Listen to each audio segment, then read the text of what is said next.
मैं एयरफोर्स में आया हूँ, क्यों नेवी छोड़ा है या। पर ये इंडिया पाकिस्तान में ये मसलब नहीं चलता ये। वाइफ एक ही रखना चाहिए। और नेवी के जो वर्दी हैं वो तो बिल्कुल अव्वल है।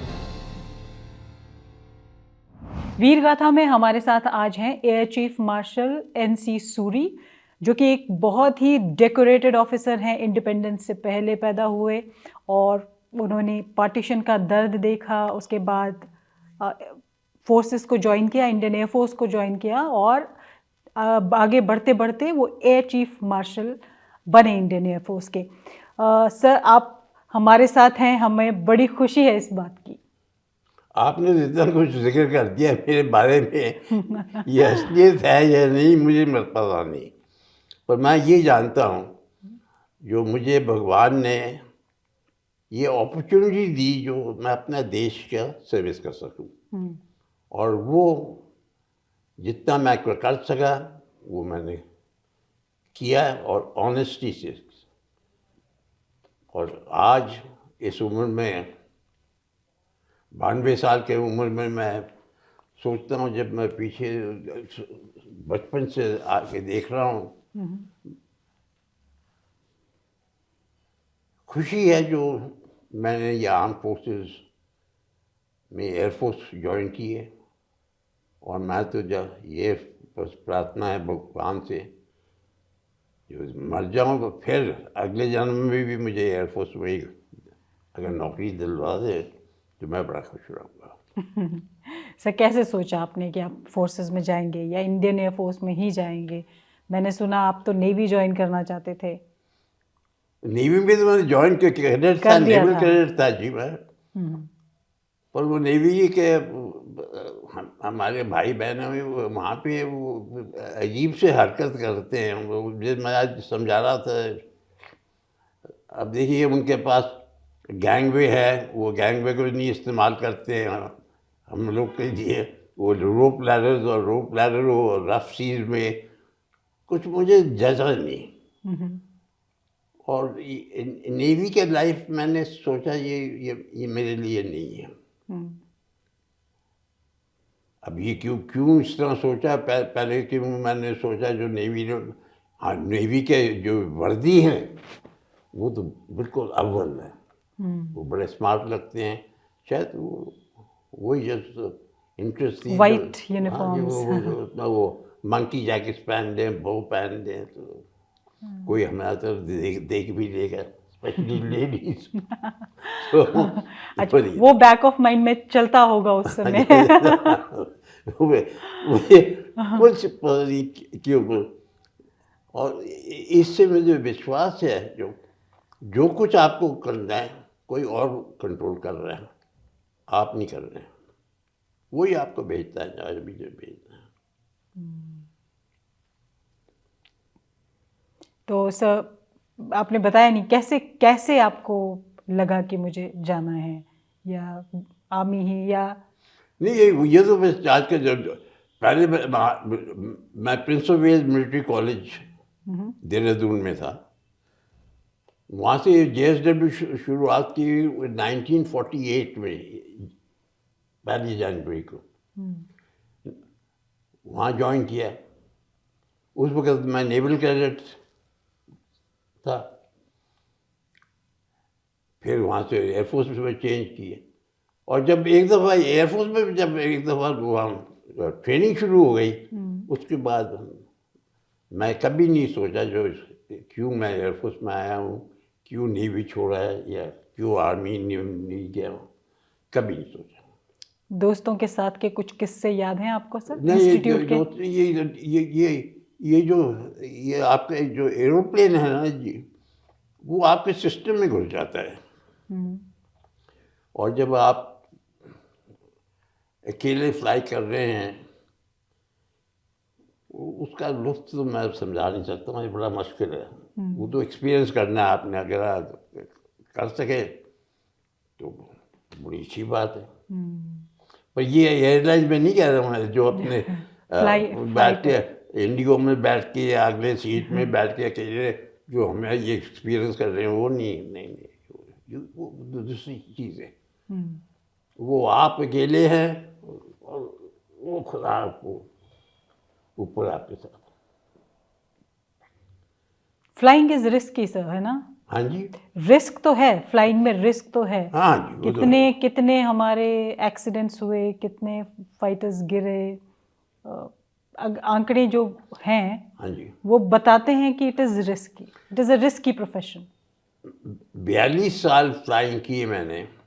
उसके बाद भी मैंने सिविल साइड पे भी थोड़ा थोड़ा सा फ्लाई किया। एक भी एक्सीडेंट नहीं हुआ।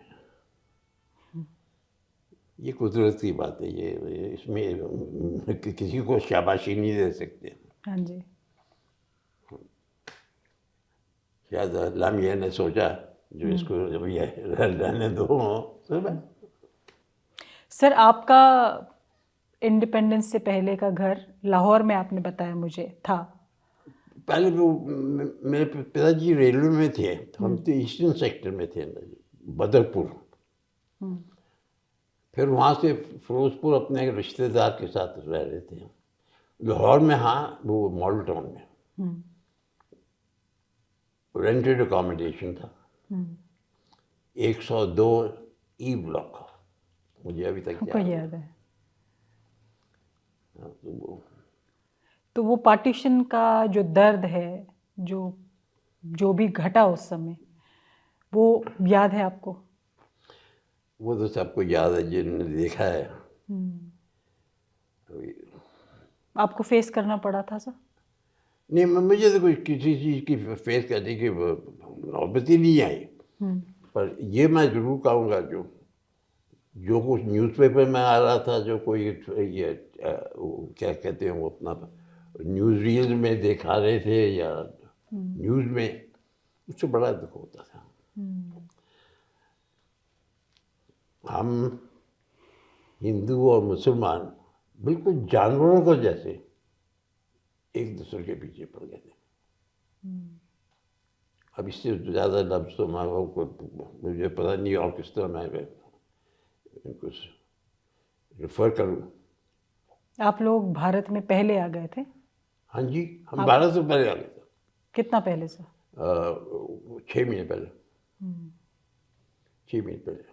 तो आइडिया हो गया था, ऐसा था सर?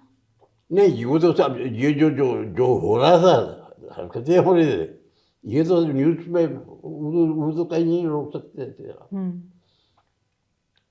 और इस तरह जिस तरह मैं अपने मुस्लिम दोस्त के साथ या अफगान दोस्त के साथ बैठा हुआ स्कूल में, वो देखते हैं तो गुस्सा चढ़ जाता है। वो कहता है ये हिंदू है, मैं कहता हूँ ये मुसलमान है।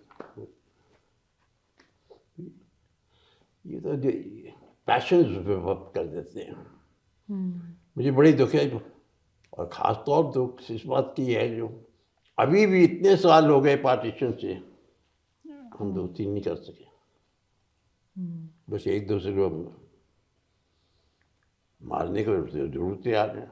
सर, अगर मैं अभी आपसे पूछूं, अगर आप अपने अंदर के सोल्जर को थोड़ा साइड में रखेंगे अभी, और एज ए ह्यूमन बीइंग सोचेंगे, जब आप और ये सोचेंगे कि मैं वहाँ पे पैदा हुआ और उसके बाद 2 लड़ाइयाँ उनके खिलाफ ही लड़नी पड़ी, पाकिस्तान के खिलाफ, कभी आता है दिमाग में ऐसा सर? कुछ नहीं? दुख तो ये होता था। देखिए, जो हमारे जमाती थे स्कूल से, वो तो बड़े हाई हाई पोजीशन में पाकिस्तान में उनको एम्प्लॉय किया गया था। वो भी दुख इस बात की थी जो फौजी थे सर? हाँ जी, वो भी फौजी थे? हाँ, फौजी थे,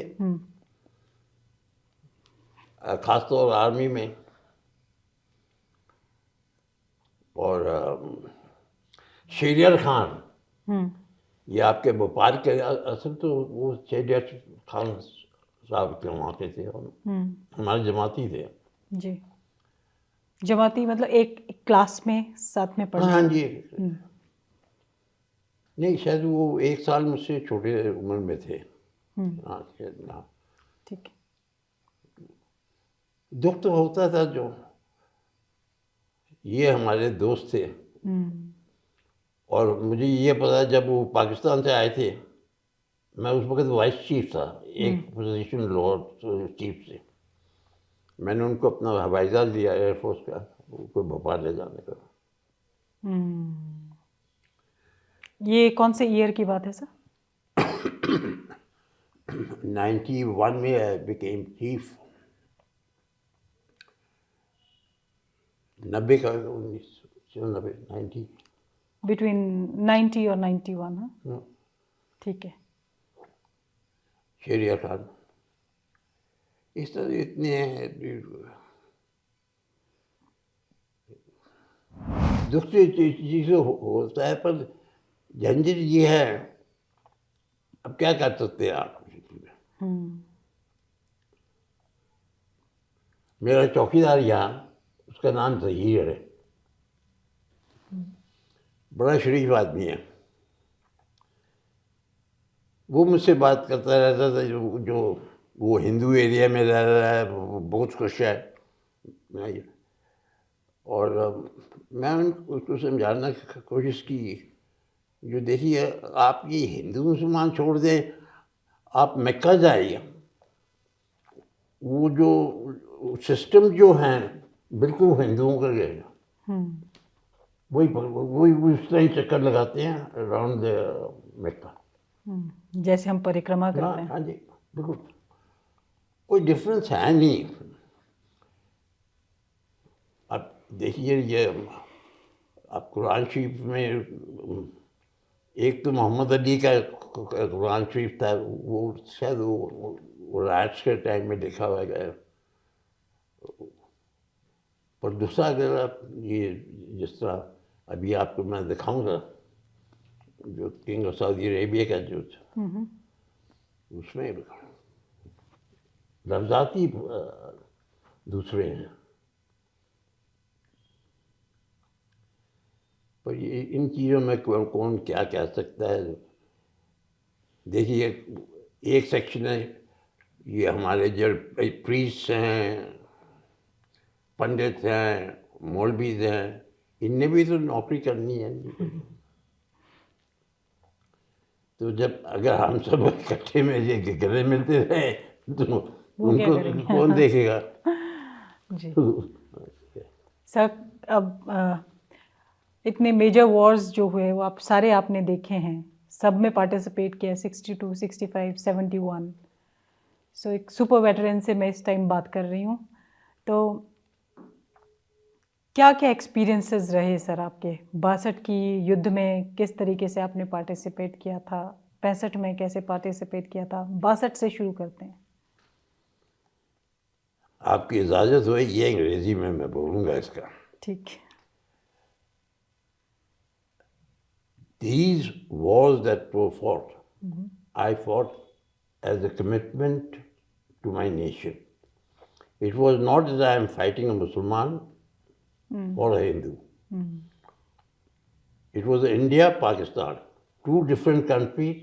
Religion had no place in that. That is the way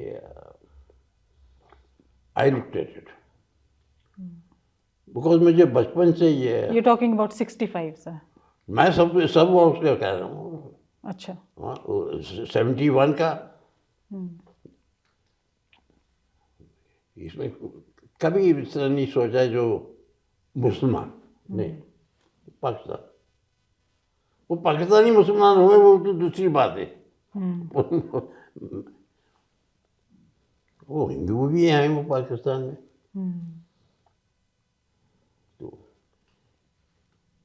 यही बस मैं कह सकता हूँ, मैंने कभी ये इस तरह ये जो मजहब है, मजहब मैंने कभी इन चीज़ों में शामिल नहीं किया। और जब मैं देखता हूँ ये शामिल हो रहा है, मुझे बड़ा दुख होता है। थोड़ा बताइए सर 62 के बारे में, आपका क्या पार्टिसिपेशन था उसमें? उसको मैं जिस तरह कह रहा था 1962 में मेन वॉर तो हमने हवाई जहाज तो इस्तेमाल किए ही नहीं। हाँ 62 में ज़्यादा नहीं हुआ। हाँ 62 में वो ईस्टर्न सेक्टर में उस वक्त अगर हम हवाई जहाज इस्तेमाल करते हैं तो रिजल्ट बड़ा फर्क होता है। कृष्णा मेनन और पंडित जवाहरलाल नेहरू ने डिसीजन दिया। कृष्णा मेनन डिफेंस मिनिस्टर थे, तो उन्होंने अपना ताकत लगाया शायद उसमें। वो कृष्णा मेनन तो बेसिकली कम्युनिस्ट थे। मुझे उस वक्त बहुत जूनियर था मैं क्या कह सकता हूँ। मुझे एक्सपीरियंस कृष्णा मेनन का बस यही है, जो हर टाइम वो जब जहाँ का ही मैं होता था 5-6 दफ़ा वो आए वहाँ, और मैं उनका लिएजन ऑफिसर था। और वो 2-2 दिन के ट्रिप करते थे, कभी 3 दिन के।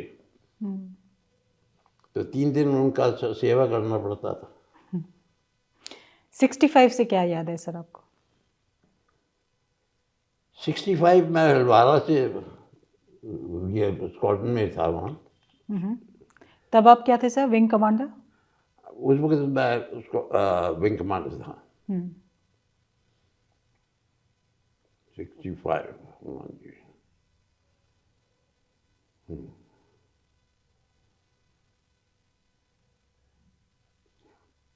विंग कमांडर था वो, अटैचमेंट था वो। तो सीओ साहब जो थे वो भी विंग कमांडर थे। उनका नाम था बर्टी वेयर।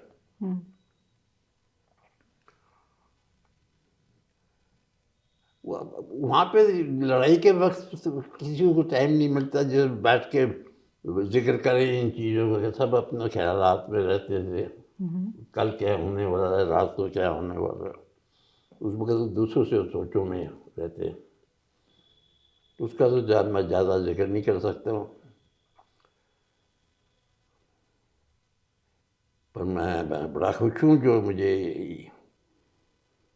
ये जो अपॉर्चुनिटी मिली, जो ये 3 वॉर्स के किसी तरीके से तो एक्सपीरियंस किया उनका। और मैं समझता एक दफ़ा आप दुश्मनी कर लें, उसके बाद दोस्त बनना बहुत आसान होता है। पर ये इंडिया पाकिस्तान में ये मसब नहीं चलता है। ये यहाँ पे तो एक दफ़ा लड़ाई हो गई तो लड़ाई हो गई है, वो कभी नहीं हो बंद होगी। तो ये मैं ज़रूर अगर हिंदुस्तान और पाकिस्तान इकट्ठे हो जाए तो कोई भी हुकूमत नहीं है जो हमें हरा सके। हालांकि आज भी मोदी साहब के रजीम में कोई हमसे नहीं कर सकते। आप देख लीजिए, आप अपना रिसेंट इवेंट्स देख लीजिए, किसी ने मोदी साहब को बैंड नहीं कराया। वो नहीं है कोई नॉनसेंस है। सर 71 के बारे में बताइए, आप कहाँ पे थे सर?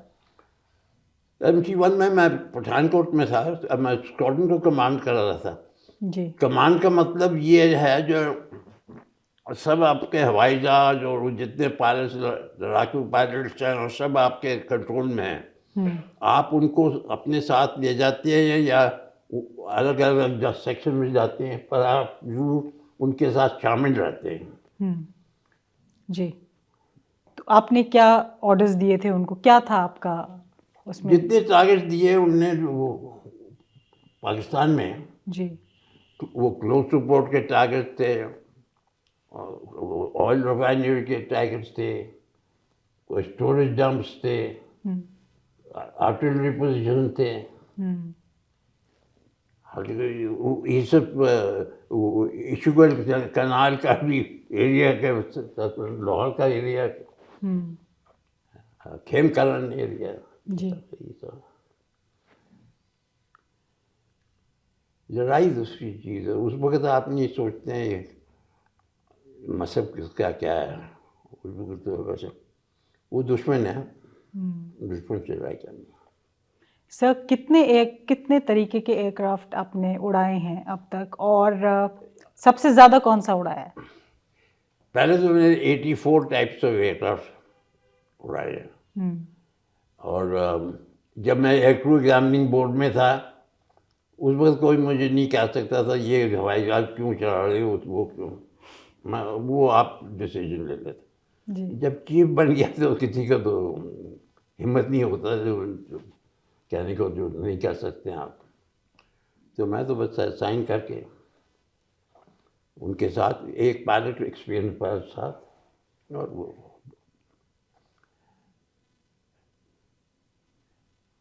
इतने आवर्स बहुत रेयरली ही पायलट्स चलाते मेरे हैं। पास थोड़ा से 6,000 से थोड़े से घंटे ज़्यादा हैं फ्लाइंग के।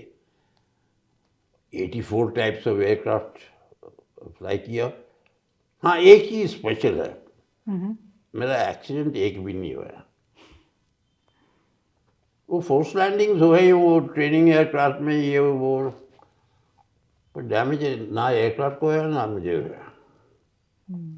ट्रेनिंग एयरक्राफ्ट के अलावा आप एक इमरजेंसी लैंडिंग बता रहे थे मुझे, हाँ जी, वो क्या था वो सर? हंटर का था। वो क्या हुआ था वो सर? 1965 उसमें पता नहीं क्या इंजन में कोई प्रॉब्लम आ गई थी। वो मैं तो समझा था जो वो फ्लेम आउट का मतलब वो बंद हो जाएगा इंजन, पर वो नहीं हुआ। वो फिर शुरुआत दिमाग हो गई, में इंजन न गया। और देखिए, आपको अगर किसी एक्सटर्नल फोर्स में इतनी बिलीफ हो जितना मेरे ही है, तो आप तो मतलब समझेंगे कुछ नहीं सोच सकता आपको।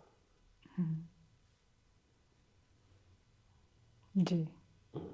वो देखते आपने सर सोचा था कि पहले तो एयरफोर्स ज्वाइन करेंगे, क्योंकि आप आए थे नेवी में, हैं। कि पहले तो आप एयरफोर्स ज्वाइन करेंगे और फिर आप तरक्की करते करते एयर चीफ मार्शल बन जाएंगे, ये सब कभी दिमाग में आया था? नहीं जी, कभी नहीं आया था। ये बड़ा डिफिकल्ट है आपको समझा। अभी आपको मैं अपने मंदिर में ले जाऊंगा ऊपर, और फिर आप देखना क्यों मैं ये कह रहा हूँ। वहाँ पे मैनिफेस्टेशन हो रहे हैं, वो देख के आप हैरान हो जाएंगे, वो आप ही होते हैं ना। आपने हंटर सबसे ज्यादा उड़ाया है सर? हाँ जी, हंटर सबसे ज़्यादा है।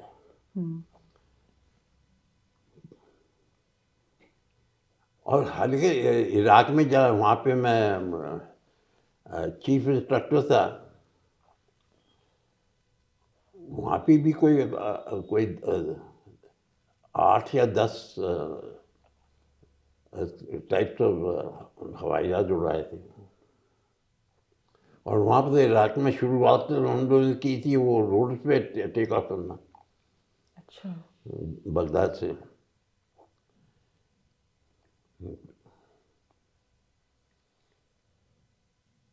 वो इराक पोस्टिंग बड़ी फर्स्ट क्लास पोस्टिंग थी। वहाँ के मुझे बड़ा अफसोस हुआ है ये रात में जो रात ये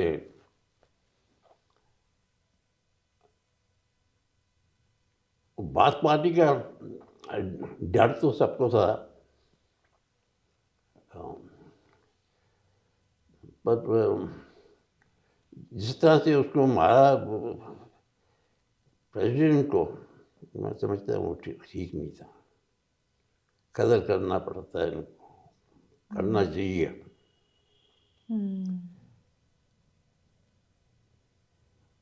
मुझे तो इराकी मेरे तो बड़े दोस्त थे,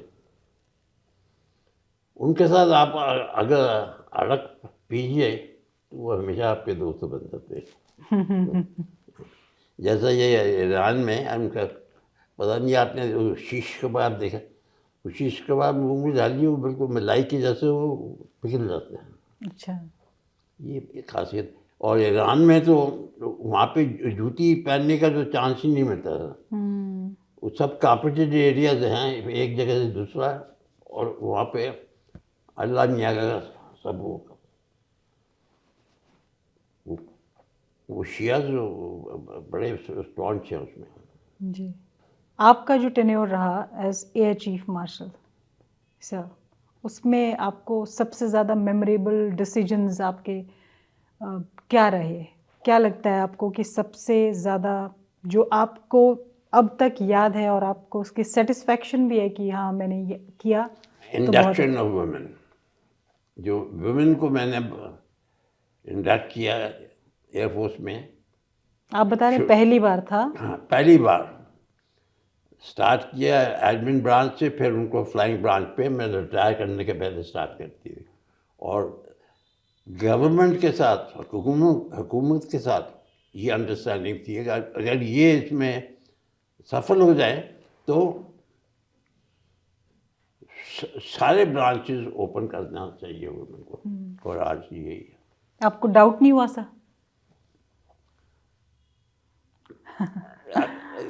बड़ा है जी। मैं समझता हूँ जो भी डिसीजन मैं ले रहा हूँ, कोई मुझे आशीर्वाद दे रहा है साथ, मैं हटता नहीं हूँ। जी। I am not as bad as Trump.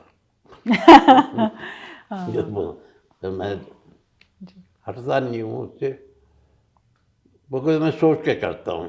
पर वॉइसेस तो होंगी सर ऐसी भी जिन्होंने आपको बोला होगा कि सोच लो दोबारा। नहीं, किसी ने नहीं बोला। मैं ना किसी से डिस्कस किया, 3 लोगों से खाली डिस्कस किया था। डिफेंस सेक्रेटरी को कहा मैंने ये केस दे रहा हूँ, आप रक्षा मंत्री को दे दीजिए और प्रधानमंत्री को। और खासतौर प्रधानमंत्री और रक्षा मंत्री को बड़े अव्वल अफसर थे, और डिफेंस सेक्रेटरी अपना इन्होंने बोला, वो सब सहमत थे। उन्होंने सवाल ही नहीं पूछे। और मैंने ना थल सेना ना नेवी से न किसी से जिक्र नहीं की थी वो डिसीजन।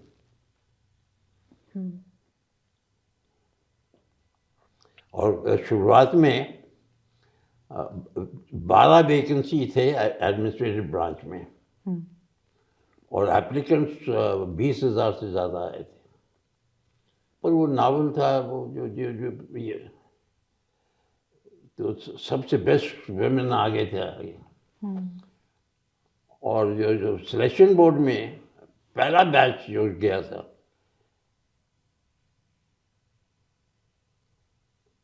हैरानी की बात यह है, जो इनमें से डेरी से जो लोअर स्कोलर थे उनके नंबर ज़्यादा थे मैन के जो उनके साथ थे सेक्शन में। They perform very well. तो उसके बाद एक दफ़ा नॉवेल्टी हट गई, तो फिर तो मैंने नॉर्मल। आपकी एक्सपेक्टेशंस पे वो लेडी ऑफिसर्स ठीक बैठी सर? हाँ, अभी तक मिलते रहते हैं मुझे। और मैं बड़ा खुश होता हूँ उनको देख के। अब तो वो जानते भी नहीं ये कौन बुढ़ा कौन है। वो ये अपना देश, ये हिस्ट्री में हम लोग भी ये ध्यान नहीं देते। हाँ, पर वो जो उनने परफॉर्म बड़ा अच्छा किया।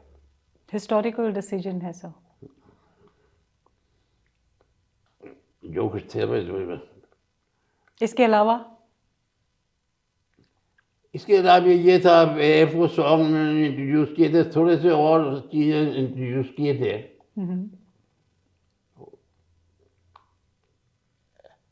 और सबसे ज़्यादा तो ये था जो ये रिलेशनशिप भाईचारा का था। ये कभी नहीं मैं किसी को महसूस करना कि अपॉर्चुनिटी भी दी, जो वो समझे जो मैं चीफ हूँ, और वो इज्जत देते थे मुझे। तो कभी ये नहीं लगा जो ये आदमी विंग कमांडर है या जो ग्रुप कैप्टन है या फ्लाइट कैप्टन है, मैं इससे बात नहीं करूँगा। मेरे लिए तो सब वो आपकी फैमिली बन जाते, परिवार बन जाते हैं। अभी में और तब जब आप एयर चीफ रहे और अभी जो इस वक्त ऑर्गेनाइजेशन है उसमें कुछ फ़र्क लगता है, डिफरेंस लगता है? There must be a lot of difference sir. वो बड़ा चेंज हो गया जी, कॉन्सेप्ट ऑफ चेंज। देखिए, once materialism sets in the world, अब आपको what can be a better example than America? Because they have the wealth. Now, uh, Trump is telling France that I will charge you 200% tariff for your wines. Because पूरा Europe तो पैसे तो France से, ये क्या कहते हैं, America से आए हैं। अब ये मटीरियलिज्म, जहाँ पैसे ज़्यादा आ जाए, मुसीबत शुरू हो जाती है। आज कैसे देखते हैं सर? इतने वर्ष हो गए, इतने साल हो गए, 92 इयर्स के हो गए हैं आप, टचवुड। अभी 93 हो जाएंगे जुलाई में। 93 हो जाएंगे। Great life sir. सो कैसा लगता है अभी आपको, जब आप इवेल्युएट करते हैं तो ये सारी चीज़ों को देखने समझने के बाद क्या लगता है? निवृत्ति, इसको मैं इस तरह समझा देता हूँ आपको। मैं पहली बार आपको मिला हूँ, पहली बार अब्बास को मिला हूँ। आप में से, दोनों में से किसी ने महसूस किया जो मैं आपसे जिस तरह जिक्र कर रहा हूँ? हाँ, पहली बार नहीं लगा सर। जी। तो मतलब तो ये, मैं समझता हूँ अगर आप प्यार कर सके, ट्रू लव, उससे बेहतर कुछ नहीं, और कोई चीज़ की ज़रूरत नहीं है। हाँ, पर एक चीज़ जरूर है, वाइफ एक ही रखना चाहिए। Okay, what makes you say that, sir? Wife था लीडर्स। मैं तो समझता हूँ Women empowerment at सब home. बाहर जाके शेर बनते हैं, घर में आके वो चूहे के चूहे रह जाते हैं। They must have their way, and a woman is very strong ji, mentally. there.